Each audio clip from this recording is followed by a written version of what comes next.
As the book begins, you meet a young protagonist named Sam who has just left home for the first time, excited by freedom but overwhelmed by his first paycheck. He quickly realizes that earning money doesn't automatically mean knowing what to do with money, and this early confusion sets the stage for the lessons that follow. Sam's story mirrors that of countless young adults stepping into the world of financial responsibility for the first time, and it draws the reader in with familiar emotions. Excitement tangled with uncertainty. At its heart, the book quickly moves beyond abstract advice and into Sam's day-to-day life, showing how financial literacy transforms small decisions into lasting security.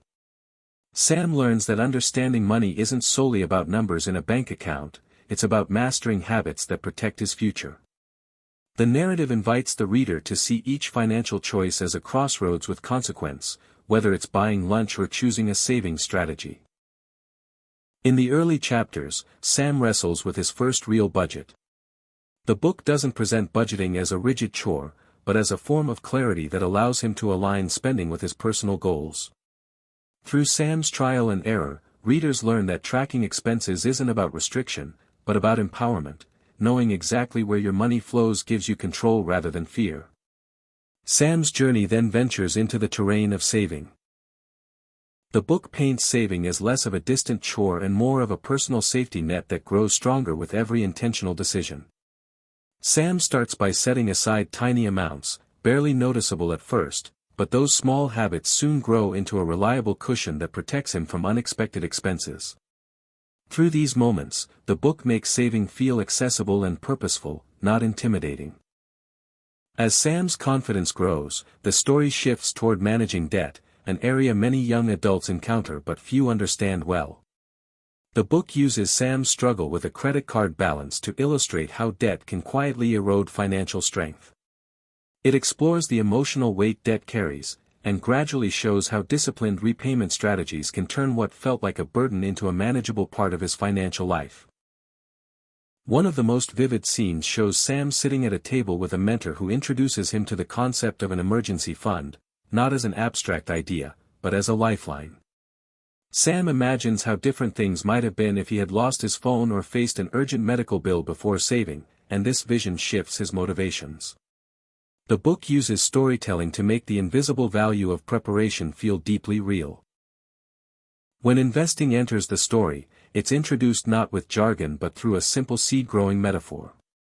Sam learns that investing is like planting seeds. You won't see a forest overnight, but with patience and consistent care, small investments can grow into something substantial.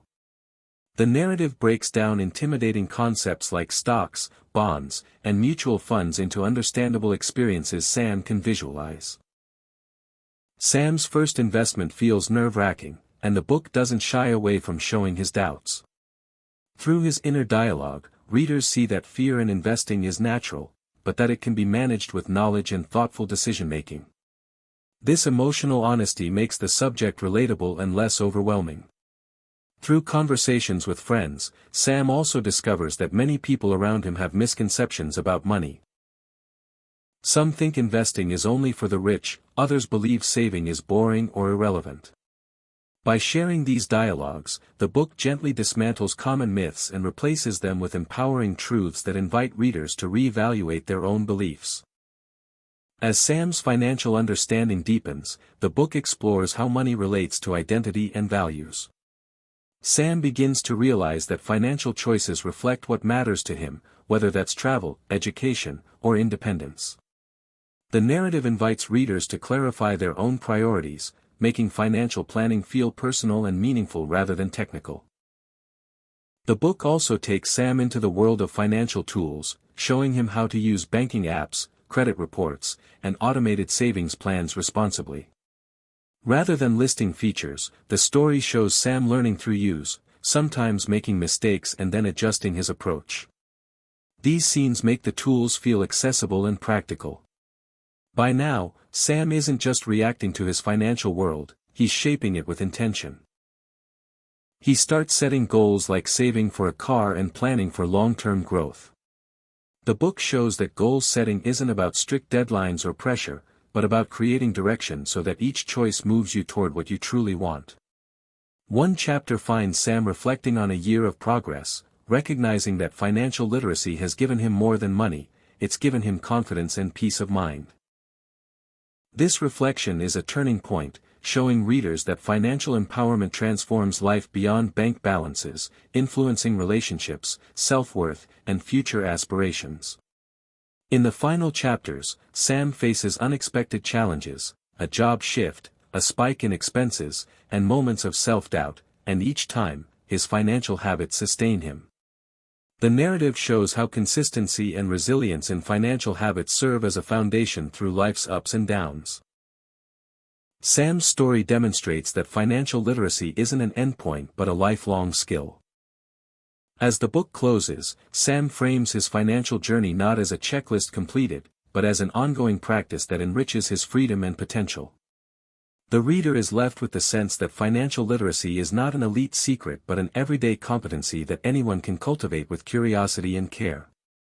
Through Sam's experiences, complex concepts become living lessons, the kind that stick, grow, and shape a secure and independent future.